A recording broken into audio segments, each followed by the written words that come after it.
Hi team, welcome to this next video. Today we're going to talk about an issue with the conventional grip. Now I'm sure most of you grip using the conventional grip unless you have a different option, but we're going to talk about the role of the right hand and what the right hand should do and how it should sit. Because for a right-handed player, the right hand is the most dominant one. For a left-handed player, the left hand is going to be the dominant hand if you have the conventional style grip. So we're going to talk about how this dominant hand needs to sit in order to make sure it behaves.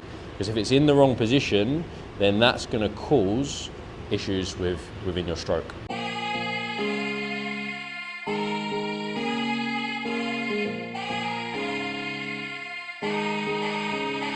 So we're going to talk about the two main scenarios when it comes to the right hand on the grip, or the trail hand on the grip, which is our dominant hand, as I just said.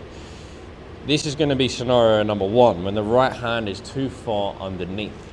Okay, you can see that there, the thumb pad's sitting on the right corner of the grip, and that is a problem. Reason why that's a problem is because if I have that right hand too far underneath, then that's going to cause more of an open face on the way back. It can cause more of an open face on the way back, and it can also cause more of a flip on the way through. Similar to how if you get your right hand underneath in your golf swing, it can then cause more active hands. Okay, so it's the same in the putting stroke. So if you find that's a tendency within your golf swing, also check your grip there. You can see if I get that hand underneath, it means I can see this hand too clearly. Okay, so again, that is problem number one. If I again show you what could happen, this is my right hand too far underneath. That can cause an open face, which can cause more of a push. Then vice versa as well. If I get quite active on the way down, it can cause that face to definitely be a little bit more shut down through impact because of the activeness of this hand. So that's what's quite interesting. Generally with the right hand sitting too far underneath, you can get a two-way miss. Okay, so that is something we really want to try and avoid, because having a two-way miss on the course is just going to make life very difficult.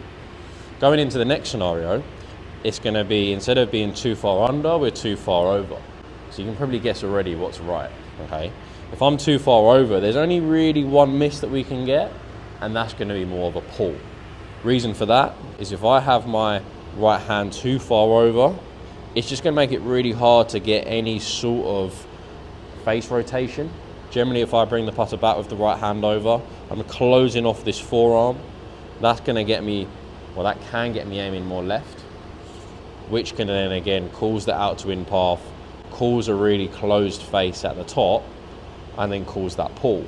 So you can see how having the right hand also, because it's our trail side, having it too far under or too far over can manipulate our alignment, because it manipulates our forearms. Where it manipulates our forearms, that can then skew our shoulders and then cause our path to be either too far into out or too far out to in, due to the forearm alignment.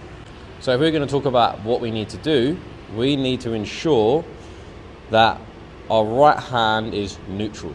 So just like so. Okay, that's exactly how we want a conventional grip to look like. Purely because we're covering our lead thumbnail, we're covering our left hand thumbnail with our right hand thumb pad, and we've got quite a neutral and symmetrical grip style there. That is then allowing me to ensure that my forearms are also aligned correctly, because both hands are kind of symmetrical, which then allows the forearms to be aligned. With that, because I'm not too far under or too far over, it should just allow for a nice, neutral, optimal face rotation on the way back and then on the way through. So based on what miss you get, just check that right hand, okay, because it can be very important in the stroke. And if you've got a nice symmetrical and neutral grip style, not only is that going to help your alignment, but it's also going to help your path and then your face rotation, which is obviously both going to affect your start line. So it could be as simple as just changing the orientation and the position of the right hand. Could be as simple as that. Okay, so check that. Let me know how you get on in the comment section below, and I'll see you in the next video.